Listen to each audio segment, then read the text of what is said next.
안녕하십니까. 감사 스마일입니다. 6월 17일 수요일 아침 방송 기쁘게 시작하겠습니다. 오늘의 한줄 명언은 바꿀 수 없는 어제보다, 기대할 수 없는 내일보다 무엇이든 할 수 있는 오늘이 가장 좋은 하루입니다. 평생 단 한 번 오는 오늘 보람있게 보내시길 바랍니다. 오늘도 건강하실 것을 이야기 드리고 시작하겠습니다. 네, 부동산 감독원 구조도를 좀 보시면 국무총리 소속으로 100명 정도의 규모로 들어가는데 국토교통부라든지 국세청, 국무위원회, 금감원, 경찰청까지 다 들어가면서 부동산 전문 경찰 특사경이 또 투입됩니다. 그래서 35개 법률 위반을 직접 수사하고 물론 시세 조작이라든지 불법 증여 등등 관련해서 수사를 하겠다고 하는 부동산 감독원이 출범되는 것들을 보면서 이게 10일날 발의가 됐습니다. 민주당에서 부동산 감독원 설치법. 민주당에서 추진하는 부동산 감독원 영장 없이 개인 대출 정보를 보기 때문에 단속이 아니라 감시가 될 것 같다. 그래서 국민을 향한 일방적이면서 적대적인 정책 당장 중단하라는 이 이야기가 어떻게 들리시나요? 진짜로 지금 민주당이라든지 이재명 정부에서 추진하고 있는 이 부동산 관련들 법안들 같은 경우 보면 조금 이해가 안 되는 것들이 많이 들어가고 있다는 말씀을 드립니다. 그리고 지난 2017년도네요. 이재명 대통령이 지난 대선은 전대미문 부정선거다. 투표소 수개표해야 된다고 하는데 지금 올림픽공원에서도 시위하시는 분들이 많이 있는 걸로 알고 있는데 투표제도라든지 사전 투표제도는 분명히 폐지돼야 되거나 아니면 좀 개선될 필요성이 있을 거라는 말씀 드리고 6월 3일 지방선거가 끝남에도 불구하고 지금 많은 사람들이 지금 우구심이라든지 의혹을 갖다가 지금 들고서 이야기를 하고 있는데 감사스마일도 참 마음이 아프지만 이번 계기에 이번 일로 인해서 이 선거의 제도에 관련해서만큼은 처음부터 다 뜯어 고쳐야 되지 않을까 라는 제 개인적인 의견을 말씀을 드립니다.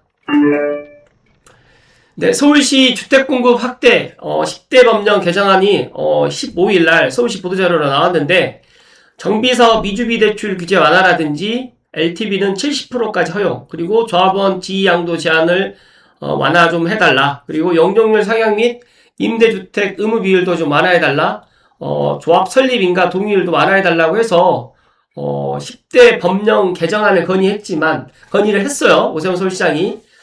생각보다 좀 빨리빨리 지금 이런 것들을 지금 진행해 나가고 있는데, 제가 판단했을 때 과연 이재명 정부에서 이런 것들을 수용을 할지 저는, 물음표를 갖다가 드리면서, 그래도 서울시의 오세훈 서울시장이 지금 재개발과 재건축을 더 빨리 추진하기 위해서 이런 것들을 해 나가야지만, 이런 것들이, 들어가야지만, 법령 개정안이 들어가야지만, 지금 꽉 막혀 있는 서울시뿐만 아니라 수도권에 주택 공급이 될 수 있다는 말씀을 드리면서 이런 것들을 꼭 하루빨리 개정이 될 수 있도록 감사스마일이 응원을 드리면서 오늘 본론으로 들어갈 수 있도록 하겠습니다. 오늘 본론으로는 한 3가지를 준비했는데 그 전에 아직 분양 많이 남은 창릉 신도시 관련해가지고 올댓고향에서 지금 여기 보시게 되면 진짜로 분양이 많아 보이잖아요. 근데 사실상 실제 민간 분양은 제가 어제도 이 방송 준비하면서 다 따져봤는데 실제 많지 않고, 지금 S7이 지금 민간 분양으로 될 가능성이 있고 S8 같은 경우는 지금 나눔형으로 될 것 같고, 여기에 빠졌는데 S19가 군인공제에서 땅을 매입해가지고 이제 여기도 이제 군인들 대상으로 해가지고 이제 분양을 갖다 계획을 하고 있지만, 제가 생각했을 때 빨리 되지 않을 거다라는 저는 그런 생각을 좀 드리면서, 사전청약까지는 어떻게든 물가 상승분을 막았지만 땅도 민간에 안 팔아서 속도전 하겠다고 했지만 결국 B1부터 벌써 입찰 공고 삐걱대기 시작하고 있고요. 사청단지 이후의 분양가는 사청단지 대비 10% 이상 상승할 겁니다. 그리고 내년에 진짜 올해 마지막 S2, S3, S4 이 3개 단지를 갖다 생각하셨던 분들은 무조건 올해 꼭 본청약을 하실 것을 이야기 드리면서, 특히 또 당첨의 전략까지도 잘 세워서 나가실 것을 이야기 드리고요. 경기도 공급 물량 27년까지 역대 최대 절벽 수치고요. 지금 낙관하는 상황이랑 27년의 상황은 정반대로 지금 돌아갈 것이고, 또 많은 분들이 고양시의 입주 물량 많을 거라고 생각하는데 사실 장안기구를 제외하고는 풍동에 있는 지주택을 제외하고는 지금 고양시 입주 물량이 3기 신도시 창릉 빼고는 없다. 그렇기 때문에 저는 앞으로 고양시뿐만 아니라 서울 수도권 특히 입주 물량이 급감하는 지역은 올 하반기부터 전세나 매매 가격이 우리가 생각하는 것 이상으로 많이 올라갈 거라는 말씀을 팩트로 이야기 드립니다. 그리고 중앙일보에 결국 주식 팔아서 서울 집을 산다. 영끌 미천된 3조 7천억 원. 이 기사를 갖다 제가 보면서 실제로 올해 1월부터 4월까지 주식 또는 채권을 처분해가지고 자금이 3조 7천억 정도가 부동산 시장으로 유입된 것으로 나타났고요. 정부가 부동산에서 금융시장으로 원인분부를 강조했지만 결국에는 주식으로 번 돈을 다시 안전자산인 부동산, 특히 서울과 수도권에 있는 아파트로 지금 이렇게 hedge를 하고 있다. 이렇게 다시 이 주식에서 번 돈을 가지고 아파트를 갖다 사고 있는 것들을 보면서 이재명 정부에서 여기에 해결할 수 있는 방법은 딱 하나입니다. 남아 돌 때까지 주택을 공급하면 되는데 제가 지금 봤을 때 남아 돌 때까지는커녕 이재명 정부 끝날 때까지 주택 공급이 요원할 것이다.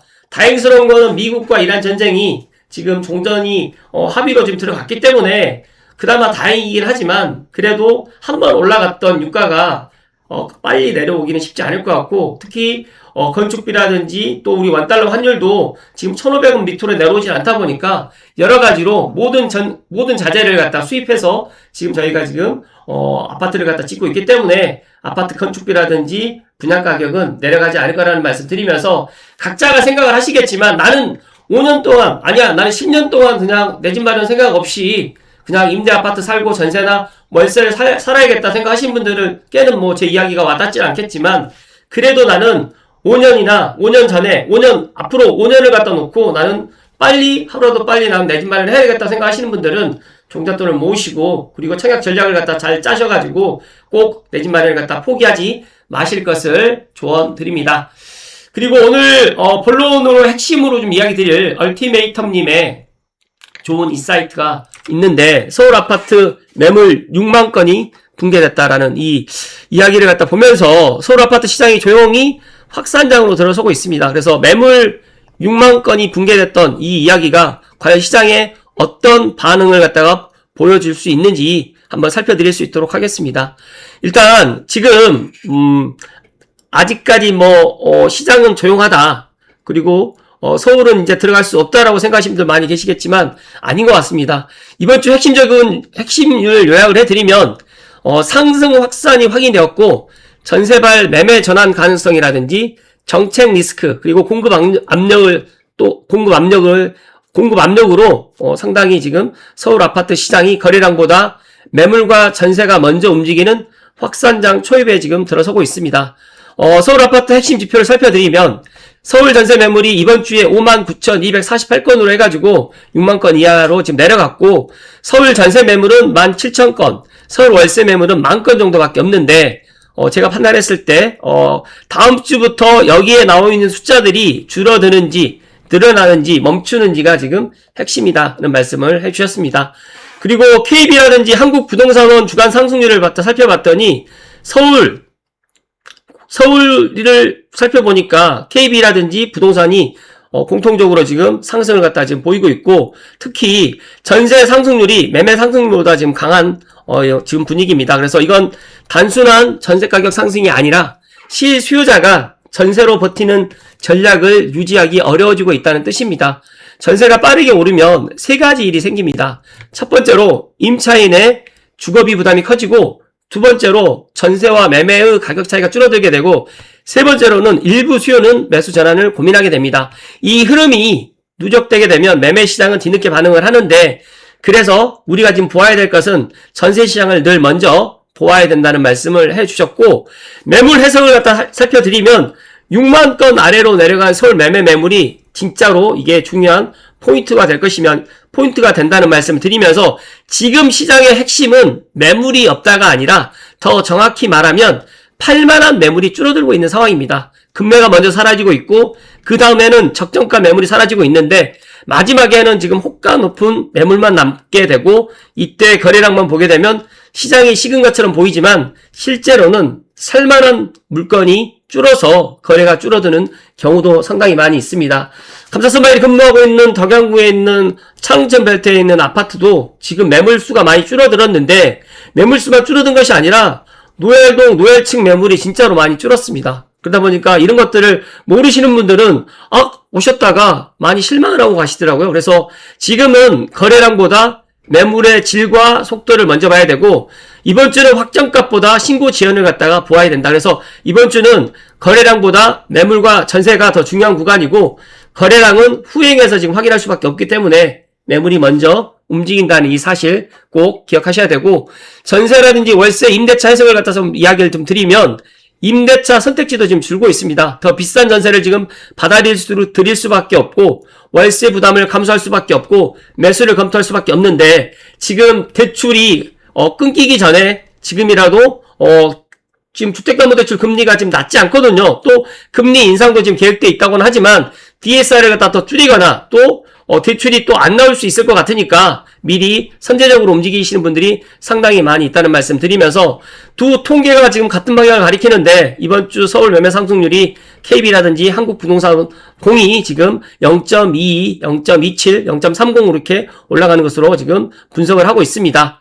전세 압박형의 확산장을 갖다 지금 이야기를 해주셨고 매물은 줄고 전세는 오르고 통계는 플러스로 돌아서고 있고 정부에서는 지금 이번 달 중으로 해서 대책을 갖다 마련하겠다라고 이야기는 했지만 마땅한 지금 대책이 지금 없어서 지금 골머리를 갖다가 쌓고 있다라고 보시면 될 것 같고 투자자 관점에서 지금 이야기를 좀 드리면 첫 번째로 서울 매매 매물이 5만 9천 건 아래로 더 내려가는지를 보시면 좋을 것 같고 두 번째로는 전세 매물이 1만 7천 건 선을 갖다가 깨는지 그리고 세 번째로는 KB와 한국부동산원 전세 상승률이 0.30%대를 유지하는지 이 세 가지를 동시에 확인되게 되면 시장은 더 강해질 수밖에 없고 거래량은 뒤따라올 수밖에 없다. 가격은 그 다음이고 시장은 늘 조용한 곳에서 먼저 바뀌기 때문에 이런 것들을 꼭 확인하시면 좋을 거라는 말씀 드립니다. 일단은 서울 아파트 시장이 지금 다시 움직이고 있다는 이 사실을 갖다가 주목하셔야 되고 날씨가 이렇게 더워지면 더워질수록 집을 갖다가 좀 보러 오시는 분들이 더 더워야 되는데 지금도 이렇게 많이 매수를 갖다 희망하시는 분들이라든지 지금 9월, 10월달 전세 월세 매물을 갖다 지금부터 보러 오시는 분들이 있다는 현장의 분위기까지 함께 전해드리면서 지금 사람들은 지금 오셔가지고 하는 이야기가 살만한 게 없고 전세 월세 매물도 좋은 게 없다라는 이런 이야기들밖에 하지 않는 그런 시장이라는 말씀을 드리면서 그 말이 시장의 시작일 때가 많다는 말씀을 강조해서 이야기 드립니다. 마지막으로 월급쟁이 루지님께서 이게 2024년도에 살면서 깨달은 9가지 이야기를 해주셨어요. 투자 및 인생 전반에서 정말 제가 이 내용을 갖다가 보면서 상당히 공감하는 내용이 좀 많고 감스님들과 좋은 내용 공유 드리고 싶어가지고 이야기 좀 드릴 수 있도록 하겠습니다. 다른 사람은 내 인생에 관심이 없습니다. 눈치 보는 삶은 30대 중반이 됐으면 그만해야 되고 차라리 내가 지켜야 할 사람의 눈치를 보고 충실히 살아가는 게 훨씬 더 생산적입니다. 이 와중에 생판 모르는 사람의 눈치를 본다. 심지어 그들은 내가 생각하는 것보다 훨씬 더 내 인생에 관심이 없을 수밖에 없는 사람이기 때문에 빨리 이런 것들을 깨트려야 된다는 말씀을 드리고 두 번째로는 배움은 풍어를 남긴다. 감사스마일이 주 6일 방송 멤버십까지 하면 주 7일 방송을 하면서 진짜로 이 아침 방송 때문에 감사스마일이 더 많은 인풋을 갖다 했지만 이 인풋량보다 아웃풋량이 더 많다 보니까 진짜로 많은 것들을 지금 배우고 경험하고 있다는 말씀 드리면서 사람이 효율적이지 못했던 구간이 사실상 다음 효율을 챙기는 중요한 구간이고 어차피 될 시작이라고 하면 우리가 먼저 선점하자라는 이 이야기가 와닿았고 세 번째로는 세상은 평등하지 않습니다. 감사스마일은 이 이야기에 너무 공감하고요. 태어날 때부터 공평하지 않고 그리고 감사스마일도 유튜브를 갖다 하고 있지만 제 방송의 그 조회수를 갖다가 보면서 그렇게까지 저보다 더 잘생겼고 저보다 또 말도 더 잘하는 분들이 더 구독자라든지 조회수가 많을 거라고 알고 있습니다. 이 말도 공평하지 않는다는 걸 알기 때문에 인정하면서 제가 남들이 못하는 것들을 제가 지금 해 나가고 있다. 그래서 제가 만약에 주 6일 방송을 갖다 하지 않았다고 하면 지금의 구독자도 지금 저에게는 없었을 거라는 말씀 드리면서 대한민국에 태어난 것 자체만으로도 누군가에게 당신은 엄청난 특권을 갖고 태어났고 그 누군가에겐 당신이 불평등 및 불공평의 대상이 될 수 있다는 점을 갖다가 꼭 기억하시면 좋을 것 같습니다. 그리고 네 번째로는 안 좋은 일이 있을 때 술을 먹지 않는다. 감사 스마일도 진짜로 제가 음주, 가무 또 술을 상당히 좋아하는데 제가 아침 방송 때문에 음주를 갖다 많이 절제하고 있다는 말씀 드리면서 특히 기분이 안 좋을 때는 진짜로 저는 술을 먹지 않습니다. 그리고 다섯 번째로는 내 편이 아닌 사람은 아무리 노력해도 내 편이 안 됩니다. 나를 인정해주고 나에게 좋은 모습을 기대하는 분들에게 더 좋은 모습을 보이고자 노력할 때 사람은 성장하게 되는데 엄한데 에너지 쓰지 않도록 저도 꾸준히 제 자신을 갖다가 갈고 닦아 나갈 수 있도록 하겠고요. 감사 스마일이 한 분 한 분 제가 다 댓글을 남기고 있는데 댓글을 남기면서 그 아이디까지 제가 기억을 하고 있다. 그래서 쉽게 안 바뀌는 게 사람이라는 것들을 다들 알고 계실 수도 있겠지만 저는 이런 것들을 남들보다 조금 더 먼저 깨달았기 때문에 이런 것들을 행동으로 지금 하고 있고요. 여섯 번째로는 인생은 어차피 혼자입니다. 혼자만의 생활도 잘 즐길 줄 아는 게 필요하고 감사 스마일이 아침마다 6시에서 6시 반 사이에 감사 스마일 부동산 연구소에 오면서 아침 방송을 준비하면서 제가 한 7평 남짓에 있는 감사 스마일 부동산 연구소에서 혼자만의 시간을 정말 잘 보내고 있고 독고다의 정신을 상호 심어주는 게 서로에게 좋다는 것을 언젠가 누구든 깨닫게 될 것이고 아무도 어떤 것도 믿지 마시고 내 자신과 내가 보고 듣고 실행한 것만 복귀해 나갈 수 있도록 하고 플러스 알파로 반려자라든지 소수의 가족까지만 믿으면 된다는 말씀을 드리고요. 일곱 번째로 3번 참으면 호구다. 우리가 살다 보면 자꾸 참게 되는 상황이 있는데 상대방은 착한 사람이라고 생각하지 않고 어떻게 하면 저 호구들을 더 잘 이용 한번 해볼까 라고 생각을 하는데 호구로 만드는 상대가 나쁜 게 아니라 그 상황에 적절히 대응하지 못한 자신이 더 문제가 된다는 말씀을 해주셨고 마지막으로 여덟 번째로는 고민이 될 때는 보통 해보는 편이다. 고민하면서 선택의 시간을 늦추는 경우가 있는데 대부분 해보면 결정이 난다. 그때 그걸 했었으면 어땠을까? 또 그때 그걸 했었으면 좋았을 텐데 이런 것에 끌려다니는 사람이 생각보다 많기 때문에 뭔가 해보았으면 해보고 낙방을 하든 실패를 하든 이런 것들을 갖다가 경험하고 도전하는 것들이 정말 중요하다는 말씀을 해주셨고 하고서 하는 후회보다 하지 않아서 생기는 후회가 더 크다는 것을 감스님들만이라도 꼭 깨우치실 것을 이야기 드립니다. 단칸방에 있어도 맨해튼에 있자. 사회생활 초반부에는 곧 죽어도 사람들 붐비는 곳에 가야 되고 거기 딱 붙어서 그게 맞는 사람들을 만나면서 수많은 것들을 보고 듣고 경험해봐야지 알 수 있다. 그래서 과잉이 퍼포먼스를 만들게 되고 인풋이 많아야 아웃풋도 나오고 인풋 없이 양질의 아웃풋을 원하지 말자라는 멋진 이야기를 해주셨습니다. 아무쪼록 평소 생각을 갖다가 월급쟁이 유지님께서 정리해 주셨는데 작성하면서 또 한 번 어떻게 살아야 될지 깨닫게 됐고 감사 스마일도 이 글을 갖다 두세 번 읽고 난 이후에 감스님들께 아침 방송 시간에 이런 내용들을 공유하면서 누가 뭐라고 하든 간에 내 방식대로 가야 되고 그리고 감사 스마일을 좋아하시는 감스님들과 꾸준히 스텝 바이 스텝으로 앞으로 아침 방송을 열어나갈 거라는 말씀을 마지막으로 강조해서 이야기 드리겠습니다. 그리고 마지막으로 이쪽 개념을 모르고 살면 아마 평생 모르고 살 거다. 부채는 소득세가 없다는 얘기, 교육비는 세금이 없다는 얘기, 부자들이 다 아는 사실이나 중산층이 아는 모를 수밖에 없는 사실, 경험할 수가 없으니까 자산을 쌓는 것도 쉽지 않을 뿐더러 쌓아도 장기 투자의 개념이 없고 부채 자체에 큰 부담을 갖고 있으니까 이 와중에 부채를 일으켜서 생활비로 쓰시고 비난만 한가득 가져올 말이 아니라는 말씀. 즉 다시 말해서 저축자, 대출자, 그러니까 금융교육을 받지 못한 사람은 계속적으로 저축을 할 수밖에 없지만 금융교육을 받은 사람은 대출을 갖다 통해가지고 레버지를 이용해서 부자가 되고 자본주의 사회에서는 감사합니다의 주체가 되실 것을 감스님들께 마지막으로 조언 드립니다.